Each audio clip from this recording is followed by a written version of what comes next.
এক 16 বছর বয়সী ছেলে তার মাকে জিজ্ঞেস করলো, মা, আমার 18তম জন্মদিনে তুমি আমাকে কি উপহার দেবে? তার মা এক মিষ্টি হাসি দিয়ে উত্তর দিলেন, যখন তোমার 18তম জন্মদিন আসবে তখন আলমারিটা একবার দেখে নিও, ওখানেই তোমার উপহারটা পাবে। কয়েক মাস পরেই ছেলেটি হঠাৎ গুরুতর অসুস্থ হয়ে পড়ল। পরীক্ষার পর ডাক্তার তার বাবা মাকে জানালেন ওর হৃদয়ে একটি ছিদ্র আছে, ও আর 2 মাসের বেশি বাঁচবে না। সময় গড়াতে থাকলো, কিন্তু এক অলৌকিক ঘটনা ঘটলো। 2 বছর পর ছেলেটি সম্পূর্ণ সুস্থ হয়ে বাড়ি ফিরল। তবে তাকে এমন এক কঠিন সত্যের মুখোমুখি হতে হলো যা তার পৃথিবীটাকে ওলট পালট করে দিল। তার মার এই পৃথিবীতে ছিলেন না, তার বুকটা ভেঙে গেল।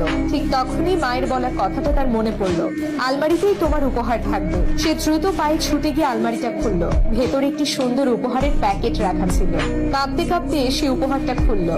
ভেতরে একটা চিঠি রাখা ছিল। চিঠিতে লেখা ছিল, আমার কলিজার টুকরা, যদি তুমি এই চিঠিটা এখন পড়ছো তবে এর মানে হলো তুমি পুরোপুরি সুস্থ আছো। আমার মনে আছে যখন ডাক্তার বলেছিলেন তোমার হৃদয়ে ছিদ্র আছে, সেদিন আমার পৃথিবীটাই শূন্য হয়ে গিয়েছিল। আমি সেদিন অনেক কেঁদেছিলাম, অনেক বেশি। তারপরে আমি একটা সিদ্ধান্ত নিলাম, আমি তোমাকে আমার হৃদয়টা দেব। মনে আছে তুমি আমাকে জিজ্ঞেস করেছিলে যে 18তম জন্মদিনে তোমাকে কি উপহার দেব? তো বাবা, আমি